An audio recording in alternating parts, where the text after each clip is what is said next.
আসসালামু আলাইকুম ওয়ারাহমতুল্লাহ। আমি গতকাল কিছু কথা বলেছি, যে কথাগুলো আপনার কারো বিপক্ষে না। এটা বলেছি সংগঠনের ভালোর জন্যে, সকল নেতাদের জন্যেই, সকল দলের জন্যেই কথাগুলো প্রযোজ্য। আমি উল্লেখও করে দিয়েছি, দয়া করে সম্পূর্ণটা না শুনে, না বুঝে কেউ নেগেটিভ মন্তব্য করবেন না। তারপরেও কিছু আবাল এমনভাবে নেগেটিভ মন্তব্য করে, মানে এরাই সংগঠনের সবচাইতে বেশি ক্ষতিকর মানুষ। এরা মানে একজন নেতাকে মানে একজন নেতার পক্ষের কর্মীগুলোকে হুমকি ধমকি দিয়ে এরা নেতাকে একা করে দিয়ে নিজে সব কিছু ভোগ করবে, এই টাইপের মন মানসিকতা।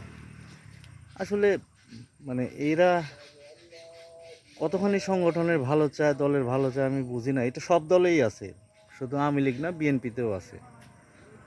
তো মানে আমি যা বলেছি কারো কোনো দলের বিরুদ্ধে না, কোনো নেতার বিরুদ্ধে না। আমি বলেছি সাংগঠনিক কথাবার্তা, গঠনমূলক কথাবার্তা। এই গঠনমূলক কথাবার্তাকে নিয়ে এত কথা, এত পরিমাণে মানে নেগেটিভ কথাবার্তা, আমার সম্পর্কে নেগেটিভ কথাবার্তা। আচ্ছা, যারা নেগেটিভ কথা বলেন আমাকে বোঝান তো ভালো কে এখানে? আমি না হলে অনেক খারাপ মানুষ। তাহলে ভালো কে? আমাকে একটু দেখা দেন তো যে অমুকজন ভালো, বা আপনি মন্তব্য করছেন আপনি কতখানি ভালো, একটু আমাকে দেখা দেন তো যে আপনার এই গুণটা ভালো।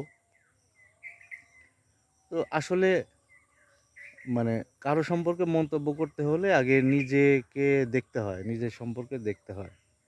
মানুষ খারাপ হলেও তাকে মুখের পুরে খারাপ বলতে হয় না। বললে আপনি যে একাই সব কিছু পারেন তা না, আরও মানুষও পারে। মানে আপনি যারা নেগেটিভ কথাবার্তা বলেন, মান সম্মান তুলে কমেন্ট করেন, আপনি তো আপনার নেতার ভালো চাচ্ছেন না। আমি এমন একটা মানুষ, আমি তো যাকে তাকে কিছু করব না, যাকে তাকে কিছু বলবোও না। আপনি যে নেতার পক্ষ হয়ে কথাবার্তা বলবেন, আমি সেই নেতার বিরুদ্ধে কথা বলতে শুরু করব। ইজ্জত গেলে সেই নেতার যাবে, আপনার তো কিছু যায় আসে না, কারণ আপনার এক ছাপ খাইতেও সমস্যা নেই, আপনার দিতেও সমস্যা নেই। তো এগুলো বাদ দেন, বাদ দিয়ে যে নেতার সঙ্গে থাকেন সেই নেতার পক্ষের লোক বেশি বেশি আসবে কি করলে, সেই নেতার ভালো হবে কি করলে, সেগুলো নিয়ে চিন্তা করেন, নেতাকে সেই পরামর্শগুলো দেন।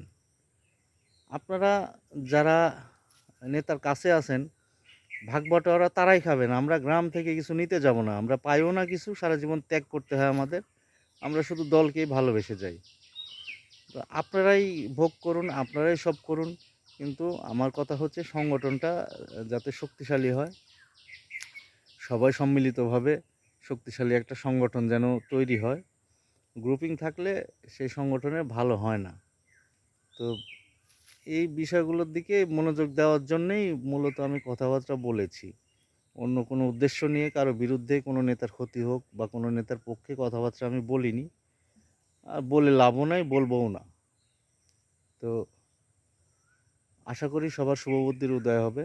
সবাই ভালো থাকবেন, সুখে থাকবেন, সুস্থ থাকবেন। আসসালামু আলাইকুম ওয়া রাহমাতুল্লাহ।